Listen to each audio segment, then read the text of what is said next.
Hello and welcome to Let's Get Weird About Season 3. So, look, I held it in for 2 whole seasons listening to other people talk about the media they care about.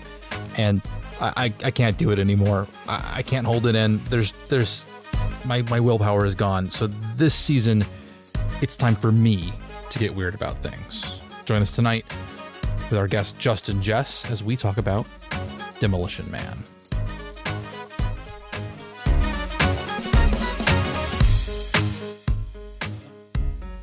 All right. Yeah, we should, at some point, we should actually probably talk about what we're here to talk about. The audience, I'm not going to introduce Jess because they were here but the two seasons ago. So all that nonsense about like learning their story and like what they care about, fuck all that. Go listen to the previous episode, which I cannot even remember what we talked about except that we talked about Star Wars and BattleTech and a whole bunch of other stuff. Because because it was the Rogue Squadron books. Yeah, I think that you brought up. Yeah.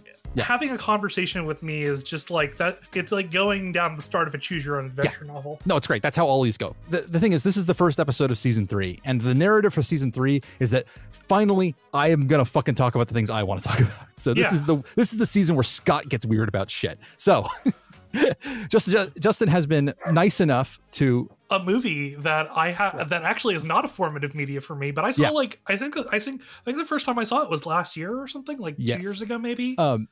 Coming into this as what it is, which is a period piece, but it's a sci-fi period piece, but for the 90s, which is fantastic. Oh yeah.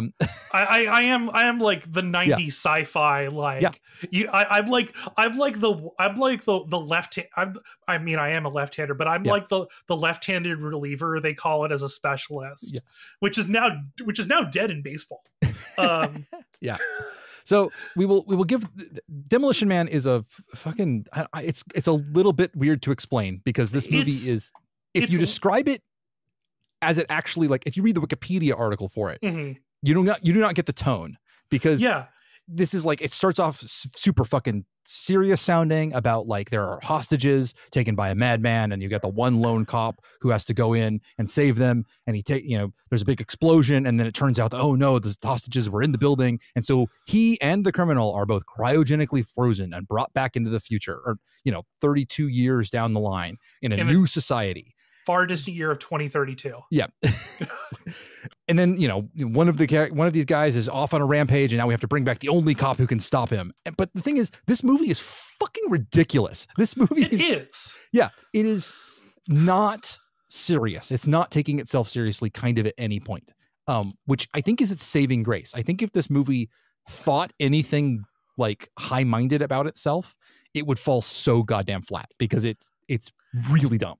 It is in the same vein as there were so many, like it's like in the Total Recall, like there's a bunch of these movies of sci-fi and like sci-fi action movies in the 90s that are all like either like pinging off like a short story or like doing, and the crazy thing is it feels exactly like one of these, except it's not. Except it's not. It is original work.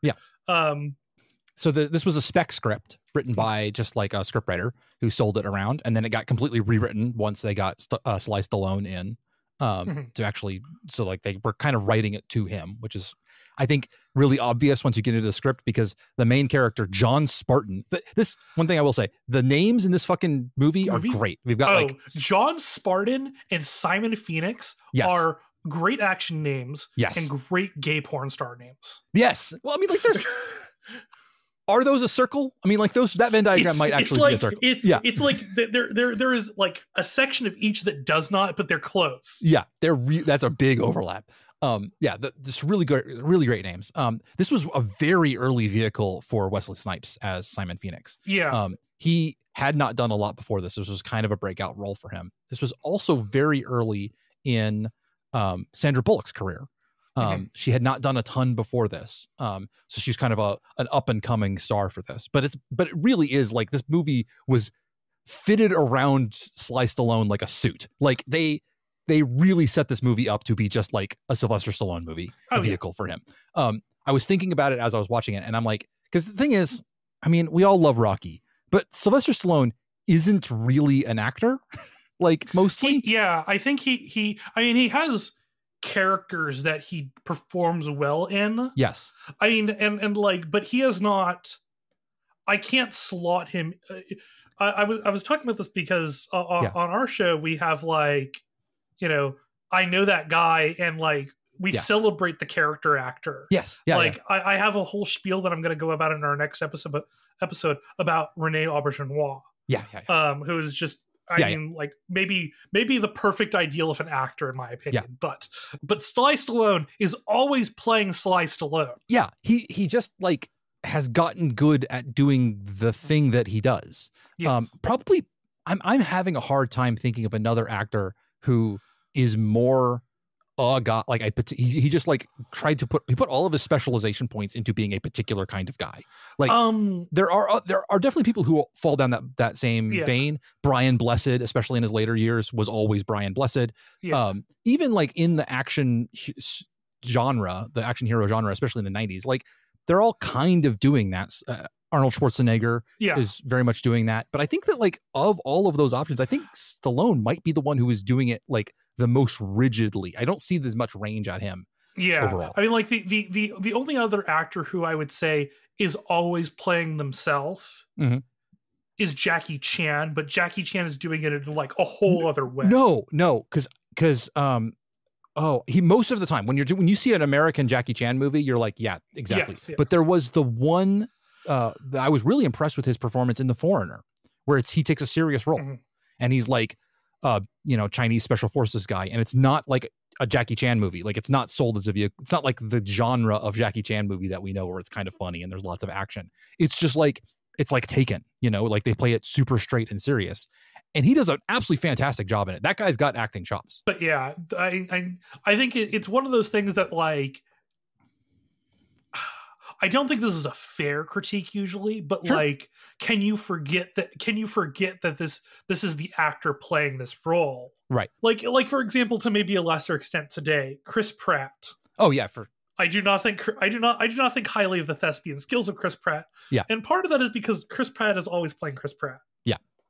I think Sylvester Stallone is a much better performer and actor. Yeah. But I think he also has that. I am always playing myself. There are other actors out there who do that same sort of one note thing a lot, especially as time goes on. A lot of them fall into it. Bruce Willis is like a great example of somebody who started off as much more of a character actor, a guy who would do different things. Oh yeah. And then as time went on, he just started to do Bruce Willis more and more. Yeah, because I mean, he was originally cast in Die Hard because he wasn't a stereotypical action figure, and then he created his own stereotypical. Well, and if you watch him in Moonlighting or Hudson Hawk or like lots and lots of movies, he's like a funny character actor guy who just found success doing one particular thing and then did it more as time went on. But like even his like the character that Bruce Willis plays when he's playing Bruce Willis is a much more he's a kind of a normal guy. Like he's like maybe not normal in the sense of like an everyday man, but he has a very traditional leading man kind of role, stoic and like, stern, but like charismatic and charming in a way that you kind of respect him. Whereas Stallone's character is such a goddamn meathead, like all the time. Like his ass looks like a pincushion. Yeah. And like, and the way he talks, I mean, like, I feel bad because like, that's obviously just something about Stallone. But yeah, like, I mean, obviously he has a speech, but like the dialogue he performs and is given is Stallone. And he does it in a way that really just like emphasizes his like smooth billiard ball brain kind of style. That's the aura he projects. And sometimes that's super charming and sometimes it works or doesn't work. I think in this movie, they're really leaning on it to kind of remove a lot of the sort of threatening quality that character could have if it wasn't being played by Sly Stallone, who, while he is a huge, enormous wall of meat of a man, is nonetheless, because he's kind of the character of John Spartan, I think actually would be like he's kind of, he's the most cop, what's the loose cannon cop you could possibly have. He's like called the Demolition Man, which is why the movie's called that. So because like he goes places and things blow up. And if the character was as threatening in person as that legend would live up to, that character would not be sympathetic. But because Sly Stallone is kind of a dumbass, yeah, it makes that character much less threatening.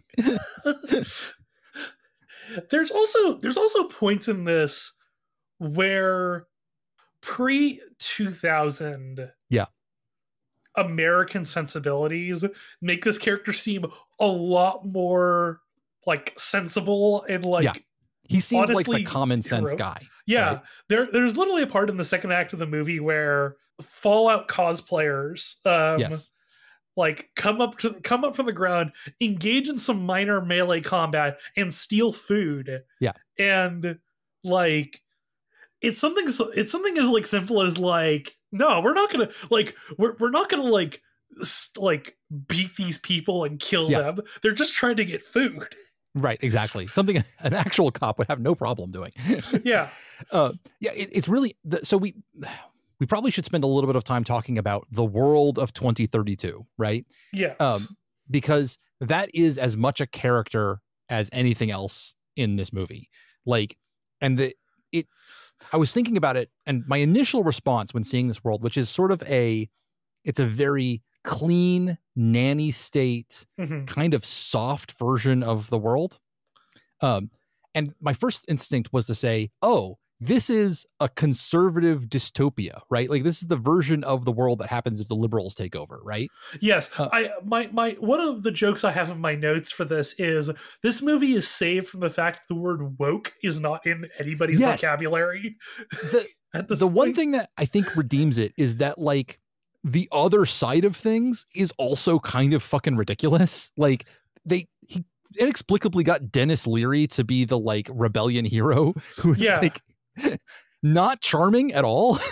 Like he's like, I mean, he is very affable, but like in a very asshole-ish way. Yes. I think like the interesting thing is that like it is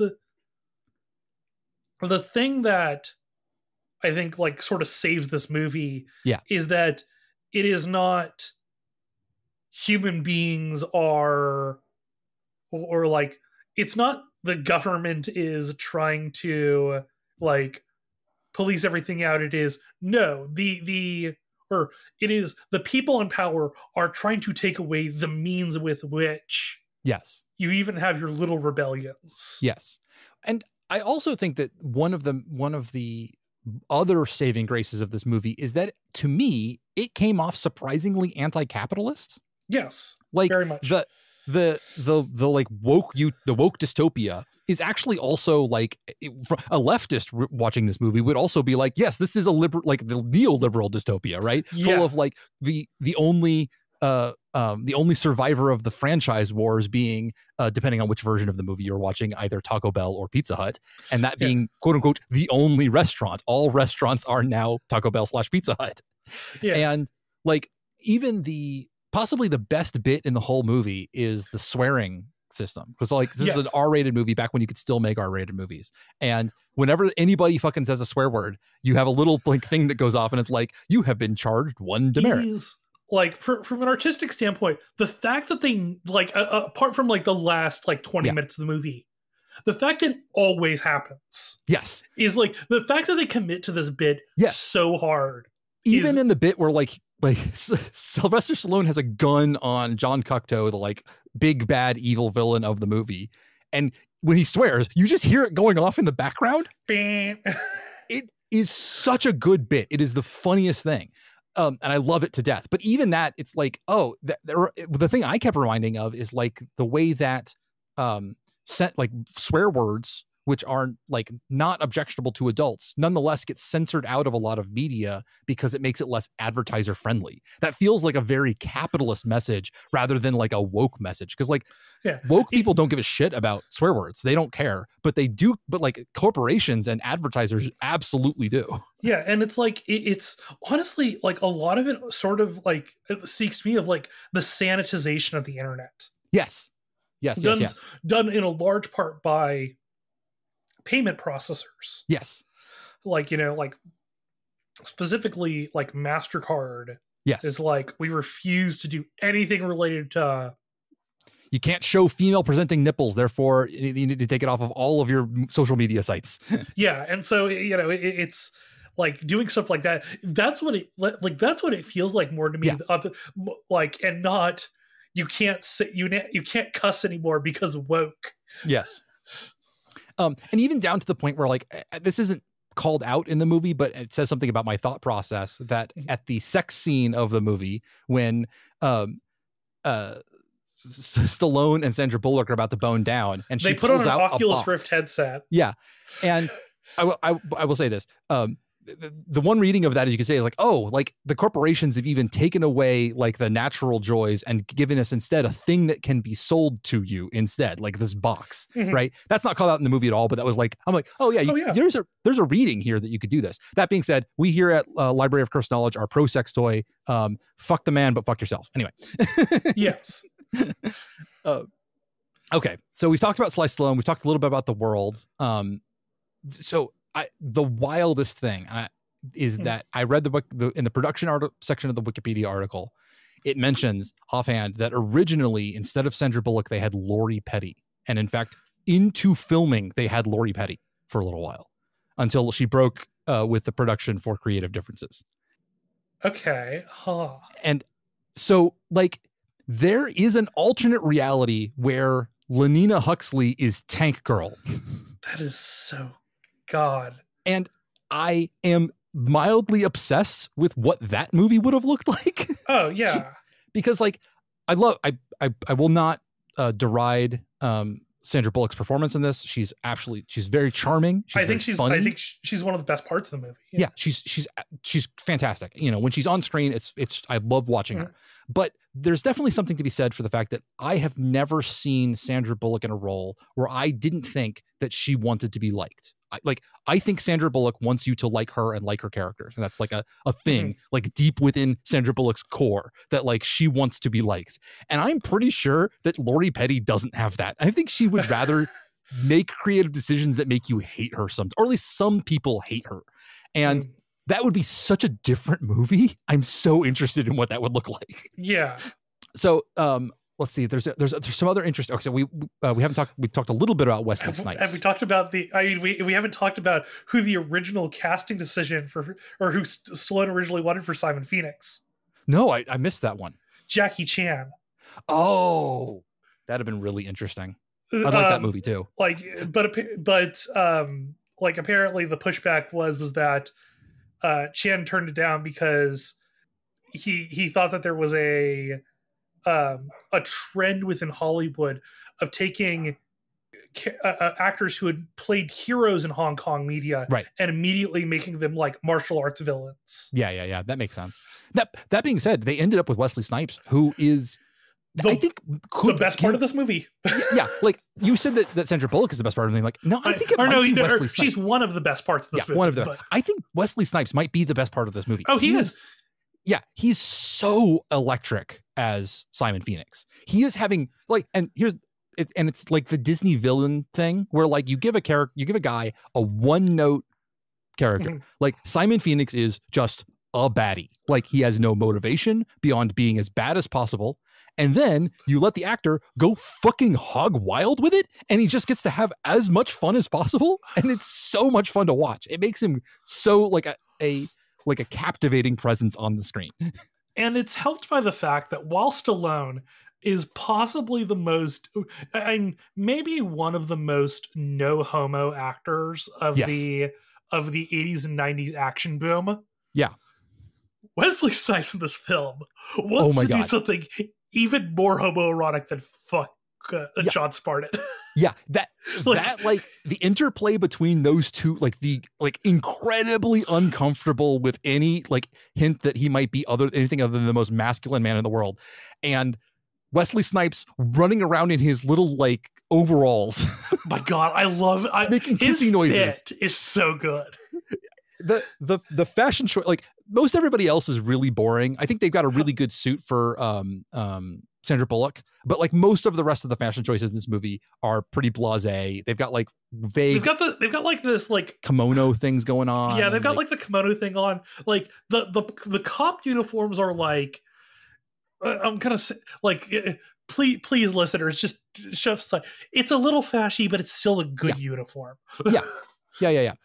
But like Wesley Snipes, they keep putting him in like absolutely fabulous outfits where he starts off in like a like orange like ribbed tee and like big bulky like denim overalls. Yeah. And he's got bleached blonde hair through the whole movie. And then like they like over the course of the movie give him more and more like post-apocalyptic Mad Max cosplayer vibes. Yeah, but, by like, the end of this totally movie, he's working it. By the end of this movie, he is just like he's in end gear for Fallout. Yeah. And yeah.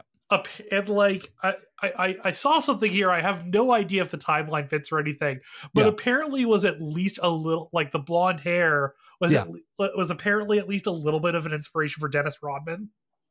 Oh, okay, I believe it. Like I have no idea if the timeline actually works on that. Yeah. You know, I'm sure that if somebody smarter than me will tag me. It absolutely fits that the people who made Ruby Rhod for Fifth Element probably had to have seen this movie. Oh. Like those are not the same character, but there's definitely a guiding design influence between those two characters, which are, I mean, fucking winners on both sides. There's also a bunch of really great, like talking about character actors. This is our early baby face Jimmy Schmidt, who is like just so young and golden retriever-ish and very delightful. It's not Jimmy Smith. It's Ben Bratt.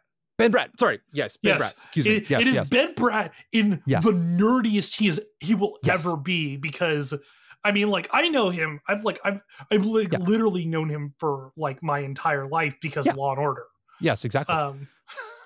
Yeah. I'm sorry, Ben Bratt. He'll show back up with Sandra Bullock and Miss Congeniality in a few years, and like, but like, just like babyface little Ben Bratt. It's great.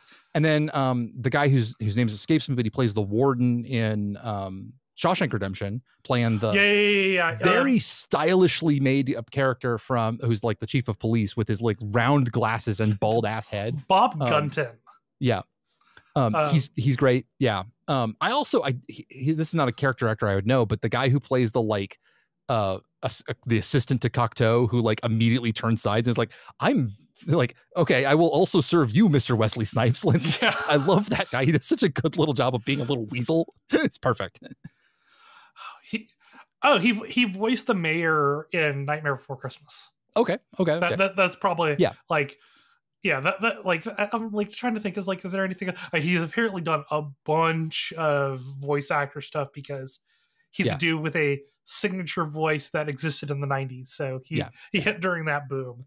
Well, and then there's and then we already mentioned Dennis Leary, who the only reason he had to have gotten hired is for the speech that he does, the like I want all the bad things speech. It's like a Dennis Leary like comedy routine. Like, it's a thing that he like probably did for real on stage. I'm not sure exactly those words, but like it's a Dennis Leary speech that somebody like fucking made up and put in his mouth, and where he's talking about, I want to cover myself in green jello and run down the streets naked because I fucking said so, because I want freedom, because freedom rocks.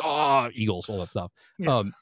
That's the only reason why, like, because he's such a weird ass pick for like the Edgar Friendly character. It had to be because they had that speech ready and they just figured it was for his voice.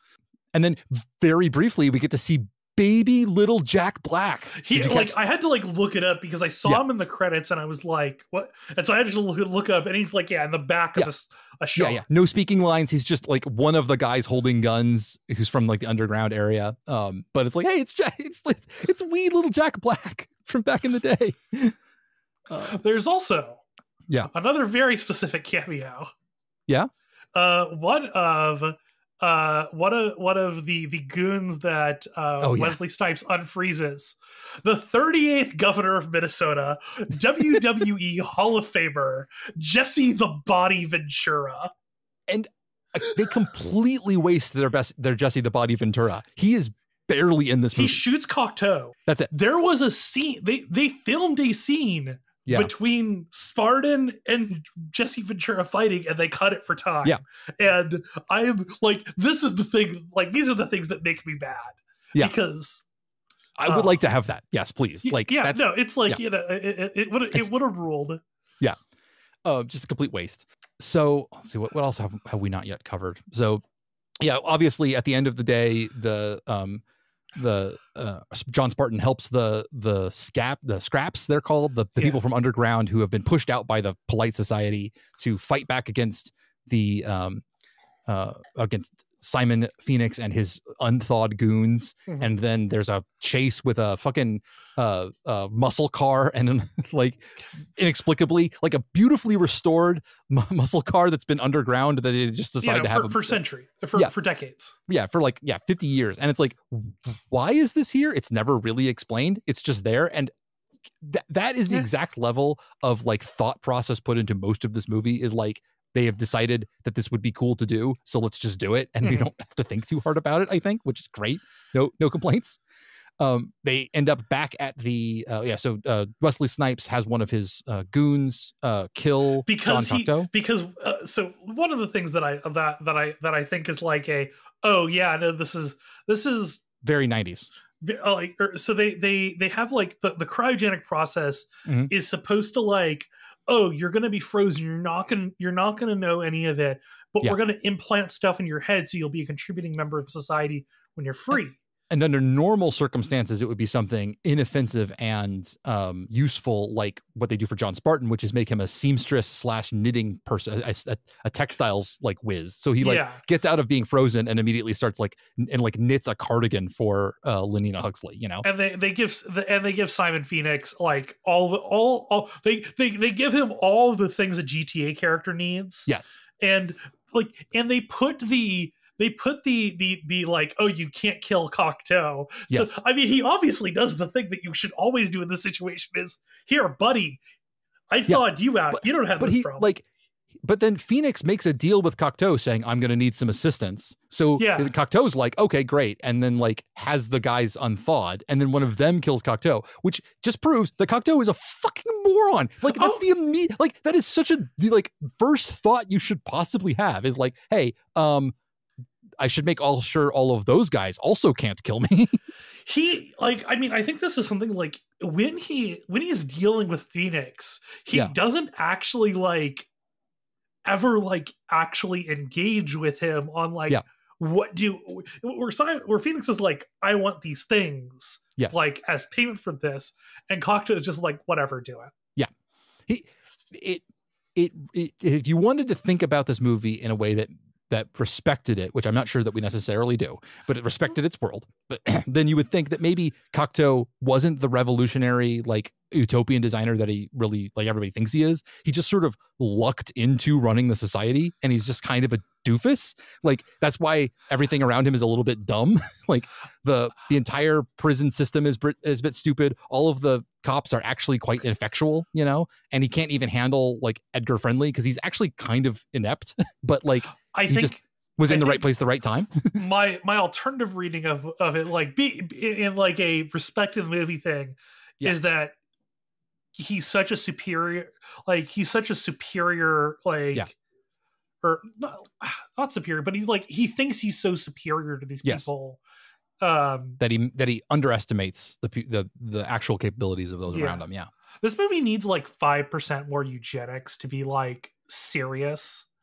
I feel that's the sauce it's missing to be a really timeless movie.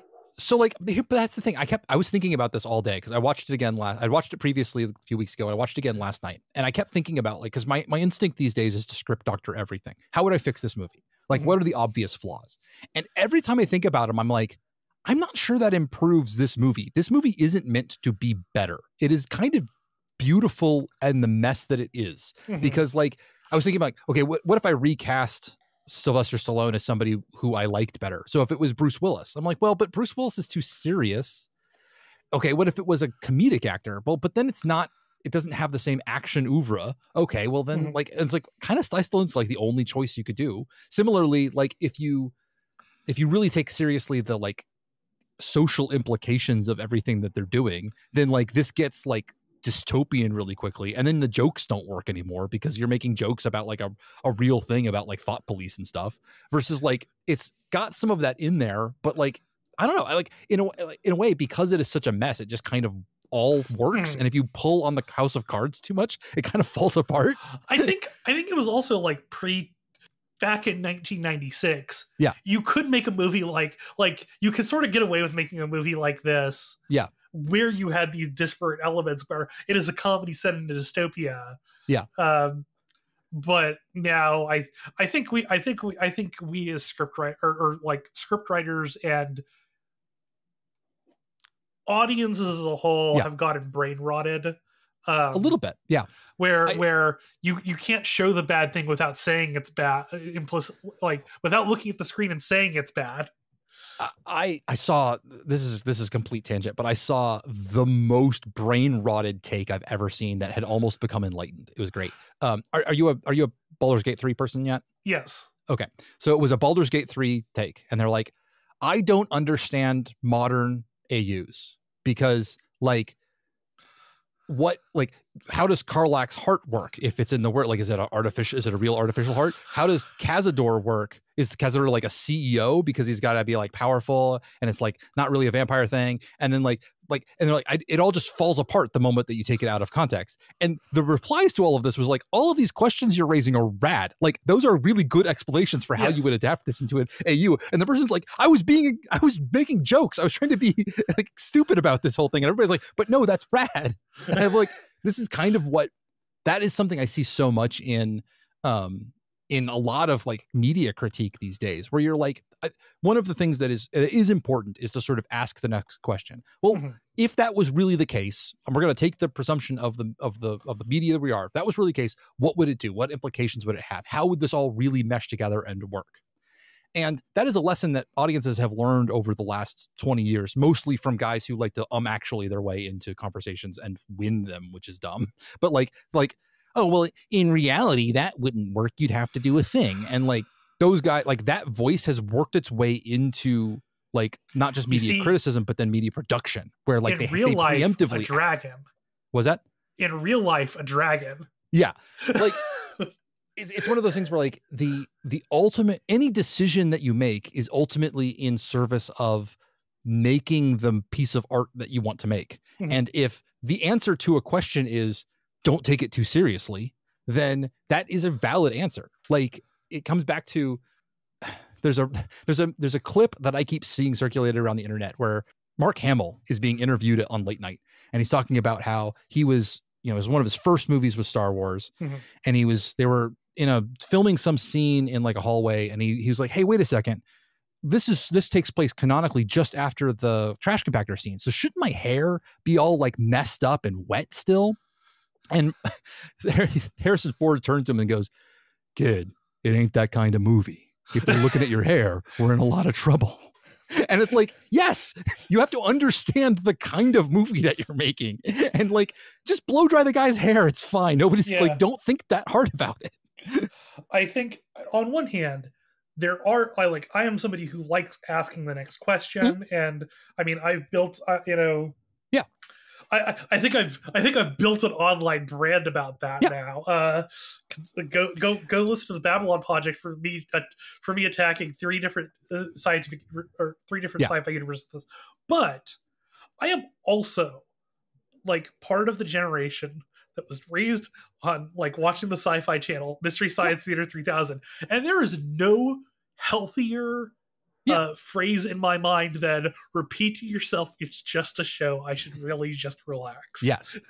Like the asking the next question, that I think it is a really good instinct, especially if you're a writer. If you're like creating a world and you say, the economy of this world is run by eldritch squids that like by the harvesting of eldritch squids that we pull from the outside of the ocean, like that's just a thing that you mentioned offhand.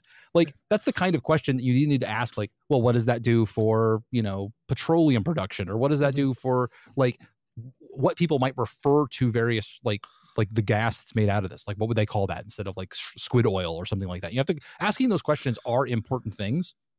But if that's not an important part of the story that you're telling, then like, fuck off, man. It doesn't matter. Like, you can just be have as much fun or as little like engagement with it as you need to, as long as it is producing the art that you need. And it's weirdly enough, I think that Demolition Man, like, it doesn't ask any more questions than it needs. It's willing to be stupid in order to make a stupid movie that's fun. It is willing to stop once something has served its purpose. Yes, like, exactly. I think the best possible example of this are the 3 seashells. Yes, you and I are the GIF of the 2 guys with the brain waves meeting in the middle, because that is exactly where I was leading this conversation. Like, yes, 100%. The seashells it's an absolutely fantastic joke. Oh yeah, and it is like, if you asked the next question and answered, how do the seashells work? Like, that ruins the joke. Yes. Like, it makes the movie appreciably worse if we know what the seashells work. Listeners, just in case you haven't seen the movie and you're like, what are the seashells? When John is thawed out at the police station, he uses the restroom, because I assume that's the first thing you do after being cryo thawed. Yeah, he has to take a ginormous shit. Yeah. And he's like, yo, you're out of toilet paper. And everybody like looks around and like you just like, oh yeah, no, they used to use paper to wipe their to wipe their butts. And they all have a really good laugh at him. Yeah, because apparently you have 3 seashells that we see these later in the movie. They look identical. Yeah. And there's even the line like, haha, he doesn't know how to use the 3 seashells, which is like, it's a really good bit. It's a really good bit, with the then follow-up of they pay off the swearing citation thing, because he goes over to one of the citation things, swears a bunch of times, grabs all the tickets out and says, I'll see you in a couple minutes, and goes back to the bathroom, which is a perfect escalation of this bit. And that is all you ever need to do with it. If there's like some Demolition Man novelization or comic somewhere where they give us any more information about the seashells, you have like appreciably harmed the property. Yeah. And like the only other time it's like really referenced is like when John goes to his temporary apartment, he sees the seashells and he's just like, fuck, I don't get it. God damn it. Yeah. It's like, it's a noodle incident, right? Like, it's a thing that like you have to leave vague in order for, because the thing that's in people's head will be so much more funny than you could possibly like actually write.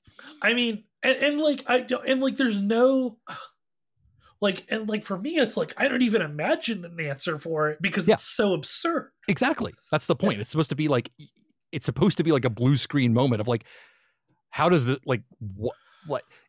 In fact, it reminds me a lot of one of the most famous Farside, excuse me, not Farscape, different Cow Tools. Yeah, Cow Tools. It's Cow Tools. Like, it's a dumb joke. It's a really dumb joke, but it raises questions and it like seeds in people's minds, and because of that is much more effective than if it was like to be made explicable at all. It's just a cow with some shitty looking tools, one of which looks vaguely like a saw, but the other ones are completely unidentifiable. And Gary Larson reportedly made this in an afternoon, didn't think about it, and then like got questions about it for decades afterwards, and there were bothered like angry people. Letters to like his syndicate about this, because they were like, we don't like, what is this? And I mean, like, if the goal of art is to like live in people's heads and like have an effect on them, then Cow Tools is like the Mona Lisa, man. God, that wraps around some people's brains. And the 3 seashells is the same way. It's like, don't do anything more than you need. Once it's served its purpose, you're done.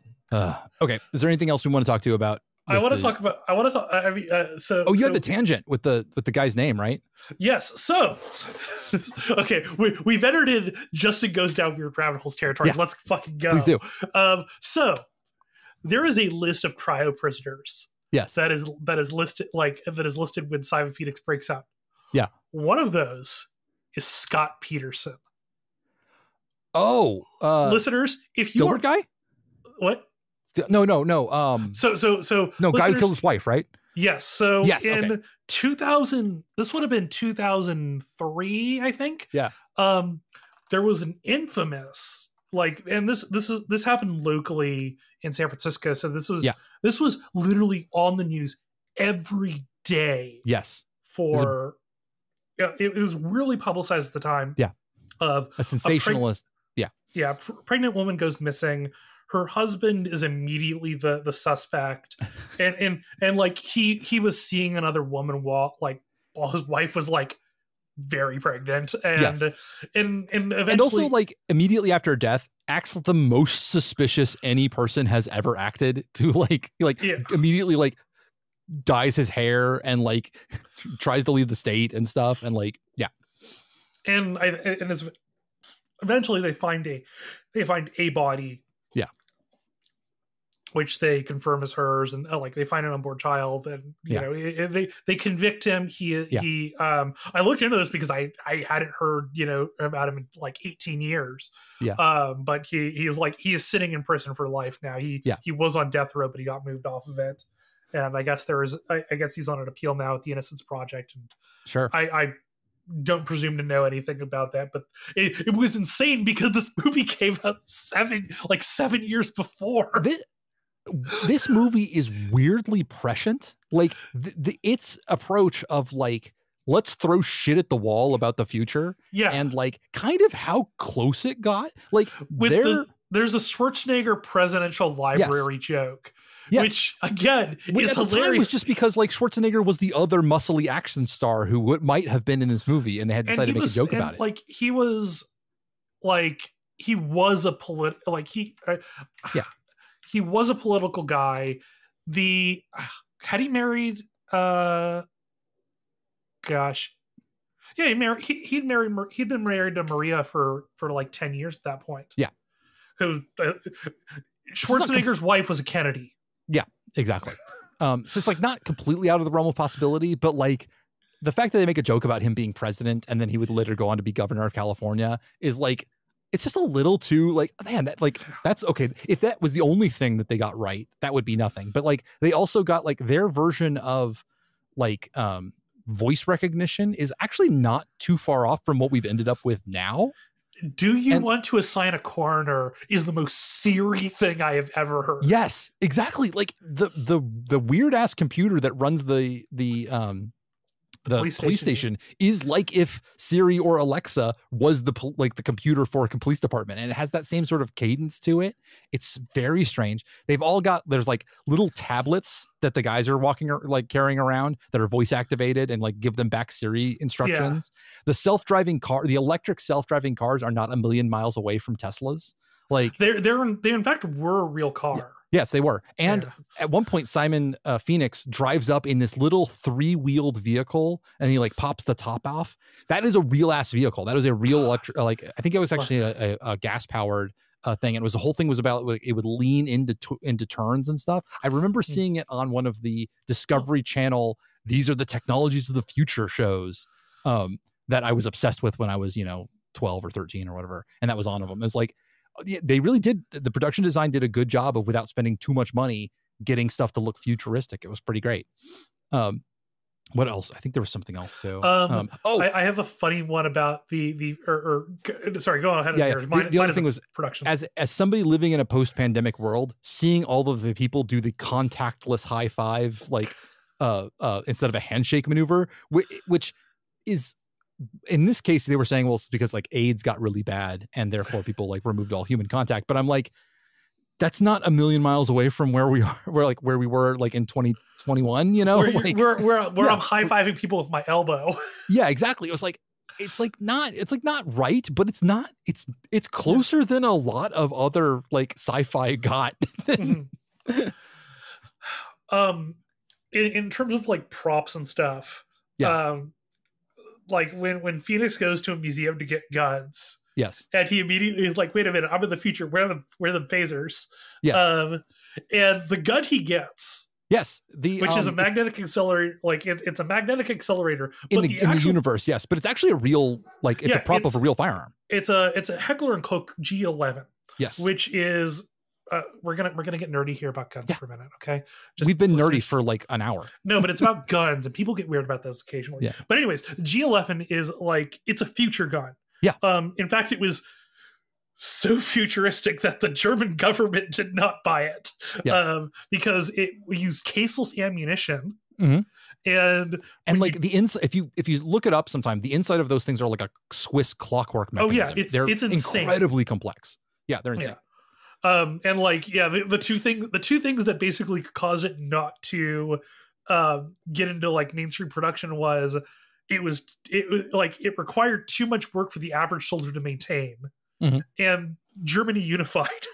Yeah, so they only made like 1,000 of them because they're like, we have to rebuild East Germany now. we can't go and buy new guns. We actually need to like Yeah. It may be the one time that firearms haven't won out. And it's like, oh, we need to actually rebuild half our country. Sorry. Yeah. Since we're on the tangent about the G11, that is one of those guns that, like, because of sci-fi, like, there's a whole category of guns that were either vaporware, they never really existed, or like 4 of them existed. Yeah. And yet they ended up in a ton of video games and sci-fi movies and stuff as props. Yeah, so stuff like the OICW guns that ended up, the one that was supposed to have like a 20 millimeter grenade launcher, and especially the Pancor jackhammer, which is a shotgun that has a big rotary, like a cylinder for like a revolver, but in a bullpup configuration. And it looks like something that you'd see in Aliens. Like, it looks like an Aliens gun.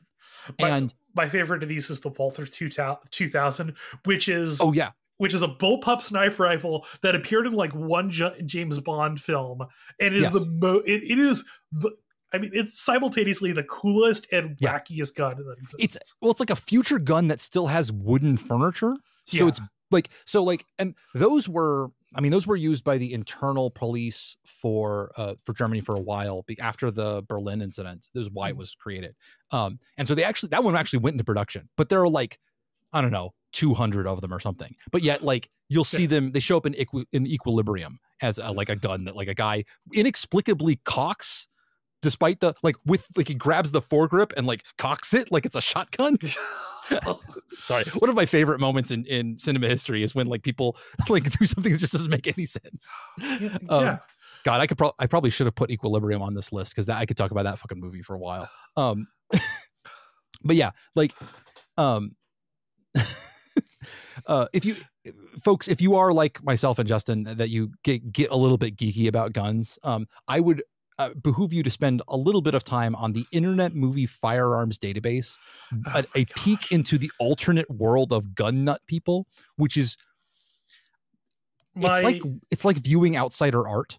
Like, it's so unhinged. It's great. Yeah, it's like, truly, this is, I mean, like, my favorite one of these was doing it for Fallout, the TV series, and finding out that, like, almost none of them are actual guns. Yeah. It's just all practical props they created for the show, which I was like, I love this show so much. Yes. My favorite thing about the Internet Movie Firearms Database is that it's like a shadow Wikipedia. It is. Because it has entries that aren't specifically about guns.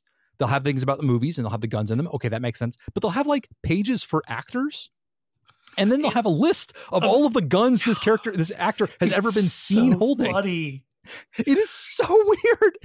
It's like, I don't think, like, I don't think I could ever explain to a non-American how brain dead we are when it comes to this. Like, even me, who's like, you know, I believe in, like, really severe form of gun control. Yeah, but still, like, I'm American, so gun cool. But, like, the 12-year-old brain still sees gun go bang, bang, cool. Gun is cool. Like, it's just, I will say that I was able to explain to a European once that America's gun obsession makes sense if you put it in the context of, there are a lot of people who are undiagnosed autistic people whose special interests are guns.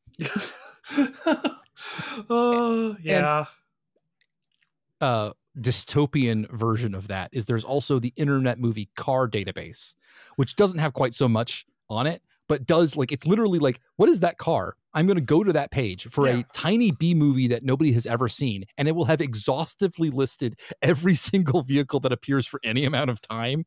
Mm-hmm. Beautiful. I love the maniacs on those sites who keep them updated. I love them. I want to dissect them like some sort of weird bug. This is what it's like when there are people with autism who either don't take estrogen or or like don't have sci-fi as an outlet. Well, I mean, like, they do, because those sci-fi shows have those entries as well. Yeah, I mean, it's So, like, again, also on the Internet Movie Car Database, you can go on there and see what kind of weird ass cars ended up on screen for brief periods of time in Demolition Man. So I opened this by saying that I didn't watch this movie until, like, last year. Yeah, which led to a very funny coincidence. Mm-hmm. So, okay, we're gonna this is real tangent territory here. Yeah, but it does link back to this. Yeah, I am if you have listened to my, like, if you've listened to anything I do, you know that I am a wrestling fan. Yeah. This is maybe one of my, like this is my main thing. I used to write about it, Yeah. So one thing that I particularly love is deathmatch wrestling.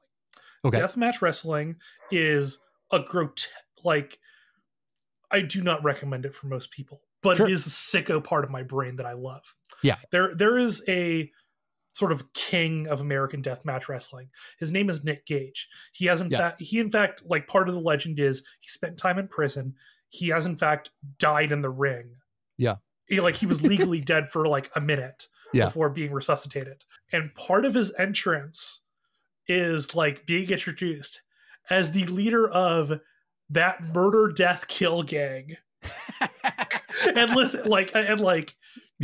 listeners, and now you know where that's from. Yeah, it was very funny because I started cracking up. Like, listeners, Google, like go on YouTube, look up like Nick Gage entrance, and like listen to him being announced. It's like a whole 2-minute thing. Yeah, it's ritualistic.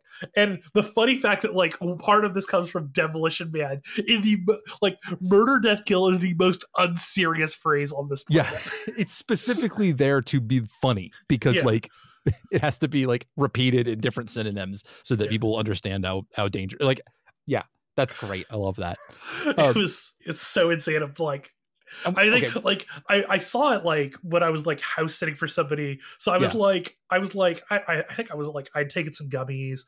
I was like, I was stuff. And I just started like, I literally rolled off the couch laughing. Yeah, that's beautiful. That is a joke years in the making the punchline only for you. Yeah. Yeah. We also have to mention briefly, we talked about it before, the idea that all restaurants in this universe are either Taco Bell or Pizza Hut. Depending on the version of the movie you see. Depending on the version, if you are in America, it is Taco Bell. If you are watching a European or otherwise international version, that it is Pizza Hut. Apparently, during production, they really wanted it to be McDonald's. And they went to McDonald's. McDonald's is like, fuck this, no. And they went to Burger King, and Burger King's like, fuck this, no. And then went to Taco Bell, and Taco Bell's like, fuck yeah, do it, man. Taco Bell is that I'm up for anything. Yeah. Production designer just like texting Taco Bell at 2 a.m. You up? And Taco Bell's like, fuck yes. So I was like, I was talking about this. Like, I was like, in a chat I'm in, I was like, I posted up like, oh, hey, watching Demolition Man tonight for a podcast, and I'm like, I had literally ordered Taco Bell for the show just because I'm like, I'll do it, and somebody was like, I'm in Europe, and like the Pizza Hut thing is very funny to me because I do not know a Pizza Hut that hasn't been closed by a health inspector. Yes. I mean, yeah, that's true. Also, I this is before digital technology, so they weren't doing replacement, which means they made multiple versions of some of these sets that have like big Taco Bell versus Pizza Hut logos. They had to retake some of that stuff. But then also, they didn't do second takes of the dialogue because they instead replace every time somebody says Taco Bell with Pizza Hut with the worst ADR I've ever seen. They didn't even try. It's absolutely glorious. Every time I see somebody very clearly mouth the word Taco Bell, and then and the words that come out of their mouth is Pizza Hut, which doesn't really match up at all. Like, even a little bit. Funny. It's so funny. Like, they didn't, like, other movies would cut away, like do the reaction shot instead and just have that happen over the audio. Like, that's an easy fix. It's like the kind of thing that the bare minimum of effort would have taken to fix this, and they just didn't bother. And it's like, it's not just the word Pizza Hut for Taco Bell. Yeah. Like Stallone saying like, oh yeah, I could really go for a nice I could really go for a nice pie. Yeah. I could really, and like, he's like very clearly says taco and it says pizza. It's like, they didn't, I don't like, I kind of admire that energy. I think if it was better, it would be less fun. Like, the fact that it is so goofy kind of works for me. Because like the whole premise of like the big fancy restaurant that the like mayor of the town takes them to is Taco Bell with like deconstructed foie gras tacos is really funny. And the fact that they then had to dub over it with the word Pizza Hut instead just like elevates it. In contrast with other food, when when they go down to the underground. Oh yeah, the rat burger. Sly Stallone gets the appropriate experience of, okay, I don't know if this exists in other places, but in California at least, any sporting event I go to, or any sporting event you go to, outside, there will be these people with carts with hot dogs. They will be the best hot dogs you've ever had. These are like bacon wrapped hot dog with a whole slew of fixings you can get. And they will overcharge you for a hot dog, but they are assuming that you have been already overcharged for stuff. And you see like $8 for a bacon wrapped hot dog, and you think, shit, sure, I've had 3 beers already tonight. Yeah. And the look on Stallone's face as he decides to take that second bite of his rat burger. Yeah. Is me at 11:45 at night eating that hot dog, eating that bacon wrapped hot dog. And you're like, well, it tasted good. I'm in. I'm fine. It's fine. I need it so bad. This is a guy who hasn't had a hamburger in 30 years, and it doesn't matter. Yeah. We're so far beyond all of that. Okay. Well, I do have, so like I said, my instinct is to script doctor, and I've been wrestling with the aspect of like, would this, if you did things to this movie to try to make it better, would they in fact make it worse? And I have a postulate for you, and I want to see what your opinion is. Okay. Because you know how story structures work and all this.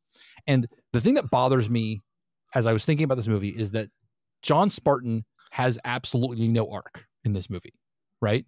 Correct. He doesn't grow. There was going to be something I read is that they apparently wanted to do a thing with his daughter. Right. They cut it, and some test audiences were really scared that Lenita Huxley was his daughter. I'd watch that movie. That's just Old Boy, right? Okay, no, that's not what I'm saying. But here's my proposed fix. I want to know if this actually makes things better, or if it's just like trying to, put lipstick on a pig or whatever. All right. So if at the start of the movie, he actually does do something that leads to the death of the hostages. So like at the beginning, he makes a decision, like you present him with the decision of save the hostages or capture Simon Phoenix. And he goes with capture Simon Phoenix. But that leads to the death of the hostages. And that's why he ends up in prison. So he's made a choice. And then later in the actual, present or future time, we present him with like he's met Lenina Huxley. He's learned about like compassion and all that stuff. And then at some point you present him with the same thing. And this time he chooses to save the hostages. Right. And then Simon Phoenix dies a Disney villain death some other way. But that like demonstrates the most basic level of having learned a lesson we could possibly have. But it fits with like, but here's the thing. It's like, I'm not sure that this guy should have an arc. No, I really do like, I think that like, especially because you're putting him like, because this guy theoretically in this alternate script we're creating, the guy who doesn't care, who just cares about getting the guy, is put into a society that cares even less. Mm-hmm. So you're literally just doing a guy who isn't as worse as the rest of society around him. Yeah.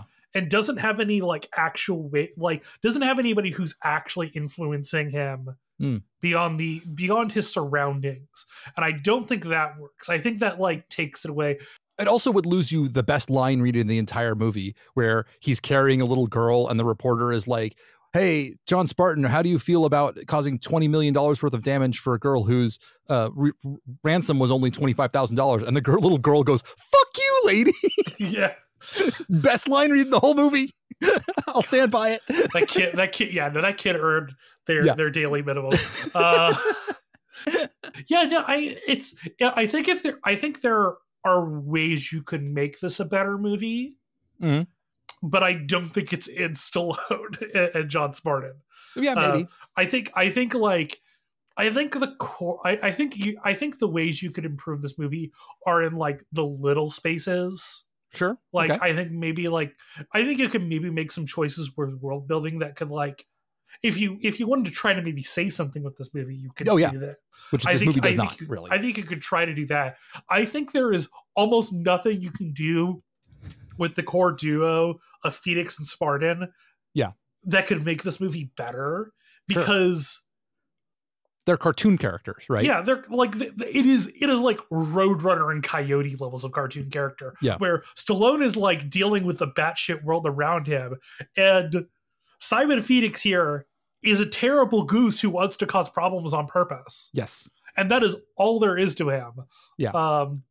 Like Simon Phoenix isn't even like he isn't even really feeling the thumb of Cocteau on him to do anything. He's just like, well, I guess I should. He's only annoyed because he can't kill him. Like, that's the only thing. You're like, I'm annoyed at you, and this is the only reason I'm doing it. Yes. And that's enough reason for him to kill him, and because he's evil and bad. But like, he doesn't have any kind of compelling backstory. We know nothing about him. He's just a fabulous man in fabulous outfits doing fabulous crimes. Yeah. I think with some of the side characters, like I think that the emotional arc of this movie is carried by Lenina. Yeah, like, that's true. Like that's hers, and to a little bit of an extent, Ben Bratt. Yeah, who's there to like get a makeover and learn that sometimes fun is good. And like you could do a thing with like, because Lenina starts off like really idolizing Spartan, and also like really idolizing the time when real men were cops and stuff, like cops were fought real villains and all that stuff. Yeah. And you could do a little side tangent with her where she like realizes that that's all fucking propaganda bullshit, that she's like, or she's like self-propagandized herself into believing all of these things when like, no shit, that's pretty awful. Actually, you could go that route. That might be a useful way to give some humanity to the movie, if not the main characters. Mm-hmm. I think like, like fine, like, and I think like I like there's a part of this that is like the idea that like no one way isn't the best. We got to meet in the middle, and like there are parts of both societies that we can use to create a better future. Sure, is like, I like how it is not like, oh, the way of the 90s was correct. Yes. Said no one ever. To be fair, it does accurately depict the 90s as a wasteland full of like trash fires and dangerous cops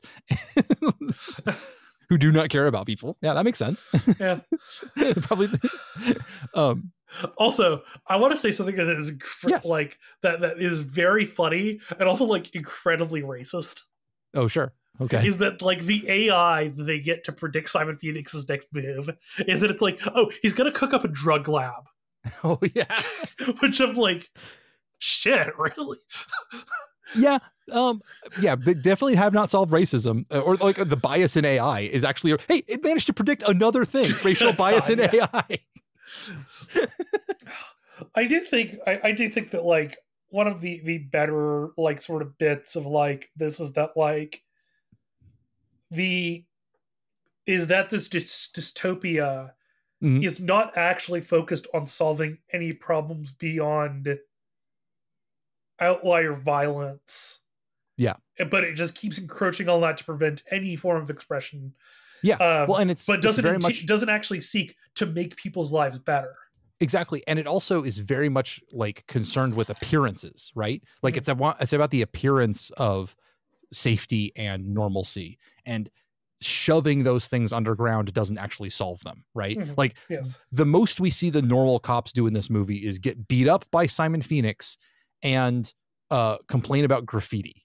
Like, that's it, which is, pretty ineffectual. Okay, so we've been at this for like an hour and a half. I think we've pretty much wrung all of the juice out of this one. I'm trying to think of if there's a thing I can take away from our analysis of this movie, because like every piece of media that you really think about has to teach you a little bit of something, right? I think the best thing I can think of is that there's real value in understanding like the scope of what you're trying to do. Yeah. Like Demolition Man is a dumb movie for dumb people. And if you tried to elevate it, you'd ruin it. And I would point you to the awful Total Recall reboot from the 2012, I think it was. Yeah. Or say like the Mummy reboot, which I did not see. So I can't vouch for But yeah, I believe it. Yeah. Like that, like if you're looking at a piece of property and going like, well, this is like, it's got these flaws, but it's fun and it's enjoyable. And it's like not taking, like the understanding that it's not taking itself seriously hugely helps the watchability of this movie. Like the fact that this movie is tongue in cheek, it's winking at the audience. It's like, it's cartoonish in a lot of its ways, is very helpful in like making it palatable and fun and enjoyable. Like sometimes you just gotta have a movie that like, you know, has some that just lets Wesley Snipes go fucking apeshit, and that's great. Yeah. This was, I think, for like, this would have been like in its day, it had a $45 million budget. So this would have been like a top action film that year. Yeah. But it made like but it's like, it made $150 million worldwide. Yeah. And like, that's fine.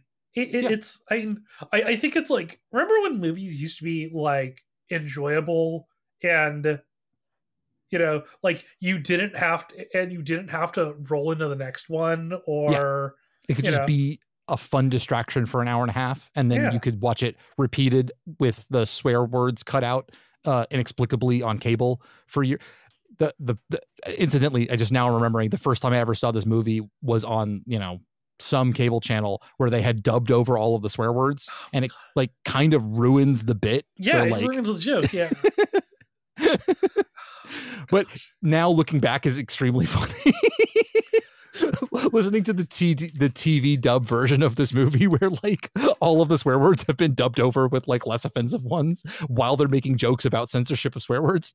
That's actually kind of peak comedy right there. Okay. No, I'm like looking at other movies that came out in 1996, and no, this wasn't even like A-list one. Like, basically every movie in the top 10 that year had a bigger budget. So this is a mid-level. This is like a mid-level movie. It's fine.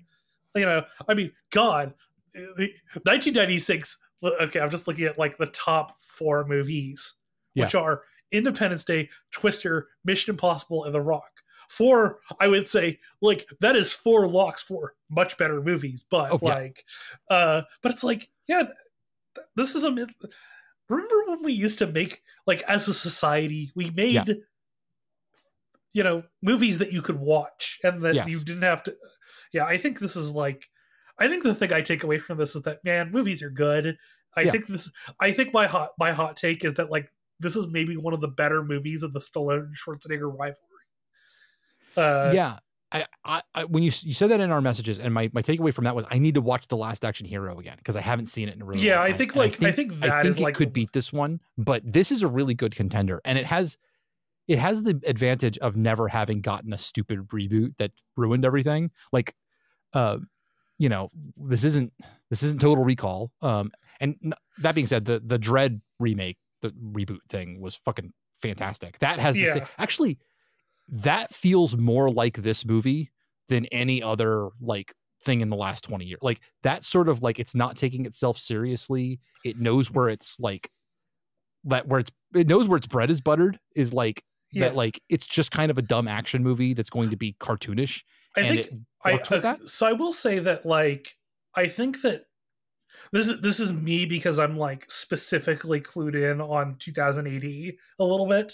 Okay. Is that I think the difference between like Demolition Man and Dredd is that Dredd, like Judge Dredd in 2000 AD, is coming from a very specific, like its origins of like as like the magazine 2000 AD, and the storylines there are like very specifically British, but they're very specifically political and focused on that. Okay. And I think that is like important in the adaptation of that. Sure. Of Dredd. Sure. Like, yes, it's a comic book adaptation, but it's like part of that is because it critically, like, it doesn't uncritically adapt that.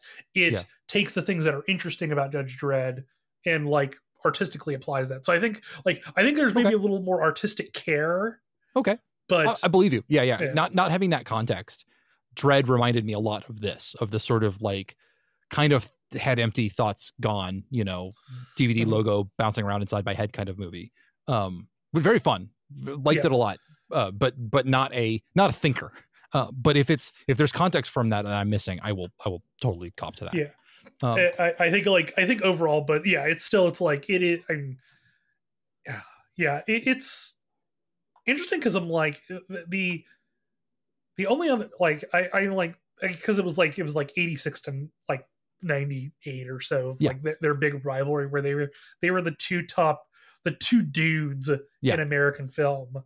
Well, they were both like a very similar genre of guy. So like a Stallone movie and a Schwarzenegger movie, you could kind of swap those guys out interchangeably for most of those concepts. And it would be kind of the same movie. Stallone in True Lives probably would have been just fine, stuff like that. Yeah. Okay. So we've been at this for a while now. So we're going to let the audience go. And I would encourage you, if you have not gone and seen Demolition Man recently, to go watch it. It holds up in a way that other movies of this era often don't. And like I said, it's strangely like the most 90s movie that is not set in the 90s of all time, which is kind of great. It's like a period piece out of time. Real quick, Justin, if the audience has enjoyed listening to you here and want to find you someplace, where are we going to direct them? So you can find me on the Babylon Project, which is a podcast that basically there are three of us. We strap one of our friends into a chair and we force them to watch a sci-fi show they've never seen before. Currently we are watching Star Trek Deep Space Nine. We're in the middle of like season 3, season 4, probably when you're watching this. It's a lot of fun. We Scott Paladin has described our podcast as Olympic levels of horny, and let me tell you, we dipped for a bit. I think we sort of had an off year with when we did Person of Interest. Yeah, Star Trek. We are so fucking back. DS9. We will talk about. I have many qualms about DS9, but DS9 is, I think, the horniest of at least of the 90s era for sure. It is like delightfully ridiculously horny as a show. It's definitely leaning on that button.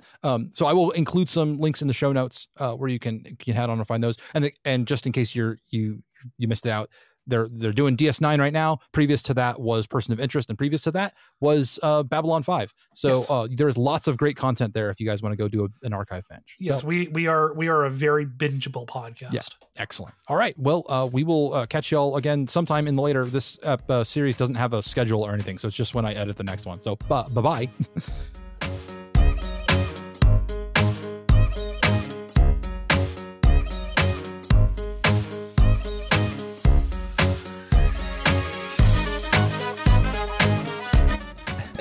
Thanks again to Justen and Jess for joining me in watching a giant slab of Meat Man fight Wesley Snipes and weirdly predict the future of the 90s.